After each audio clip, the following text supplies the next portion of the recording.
अभी हमारे यहाँ कराची में क्या कुछ नहीं हुआ कुछ अरसे पहले, एक ही शहर है, वहां पे रहने वाले जो है मुख्तलिफ कौमियतें आपस में टकरा गई। ये सिंधी है, ये महाजर है, ये महाजर है, ये पठान है। अब ये इस पर कितना कुछ तो खून हुआ है।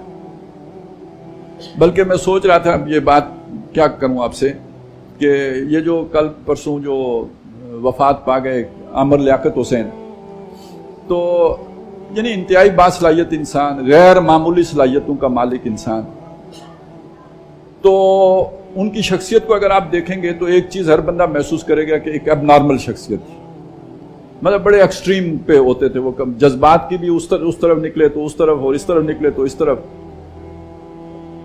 एक सीमाबी तबीयत, अपनी बीवियों के साथ भी नहीं बनी, औलाद के साथ भी नहीं बनी, जहां काम किया वहां पे भी, मतलब कोई एक जगह पे जिसे कहते हैं टिक के रहना, उस तरह का मामला नहीं है। बड़ी उनके स्विंग चलता रहता था।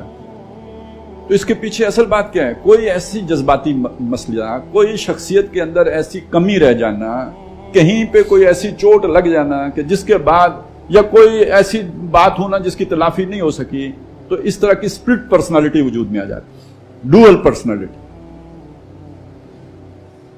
अब एक एहसास बच्चा, मेरा ख्याल है जब कराची में फसादात शुरू हुए 80-81 में, तो ये क्या 8-9 साल के होंगे। अब उसके जो भी असरात पड़े, फिर उसके बाद आगे चढ़ गए थे, चूंकि बासलाहियत आदमी हो, तो पहले क्या हुआ होगा हमें नहीं पता, लेकिन जब थोड़ा मारूफ हुए तो हमारे एस्टेब्लिशमेंट को भी इस तरह के लोगों की जरूरत होती है, पुलिस को भी होती है, फिर फिरकावारियत में मुलव्वस लोगों को भी इस तरह के लोगों की जरूरत हो। हर बंदे ने इस्तेमाल किया, बीवियों ने भी इस्तेमाल किया। आपको अपनी पूरी जिंदगी में कोई हमदर्द ना मिले, हर बंदा आपको इस्तेमाल करके टिश्यू पेपर की तरह और फेंक दे, तो फिर जो शख्सियत बनती है वो ये बनती है। तो वैसे तो हमें इस तरह का किरदार बहुत बुरा लगता है, और सच्ची बात है कि मतलब मुझे कभी उनसे कभी हमदर्दी महसूस नहीं हुई, और मतलब एक तरह की बेजारी ही रही है। लेकिन जिस तरह मौत हुई है और जिस तरह मौत से कबल के हालात हुए, तो दर हकीकत ये पूरा माशरा उस शख्स का मुजरिम है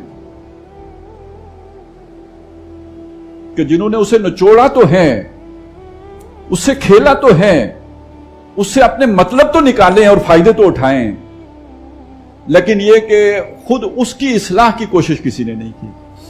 उसे किसी ने जो है ना, वो जो होता है ना एक हमदर्दी, जो इंसान के अंदर जो उसकी जरूरत है, जो उसकी शख्सियत की तामीर करती है, जो वक्त था वो हमदर्दी मिलने का वो नहीं मिला, और शख्सियत ही टेढ़े रुख पे चली गई। इंजाम ये हो गया। तो ये जो लड़ाई झगड़े हैं, ये जो आपस की मार कुटाई है, जो आपस की इस तरह की जो है, फिर जब खून रेजियां होती हैं तो फिर उनके नताइज निकलते हैं। ये नहीं कि वो बस वक्ती तौर पे ये कत्ल हो गया और ये बच गया, यही नहीं होता। ये बुराइयां फिर अंडे बच्चे देती हैं, माशरा तबाह होता है, सोसाइटी का जनाजा निकलता है, परवर्टेड पर्सनालिटीज पैदा होती हैं।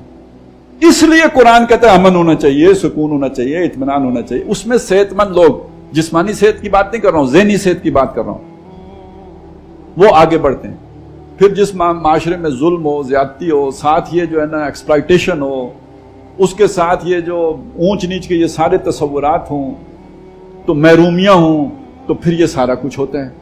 तो खैर, मैं जो बात कह रहा था वो ये कि बहरहाल इंसानों के दरमियान खटपट तो हो जाती है, लड़ाई झगड़े हो ही जाते हैं। उनके ये सारे जो है वो उनको छोड़ा नहीं जाता, बल्कि ये कि वहां इस्लाह कर देनी चाहिए फौरी तौर पर।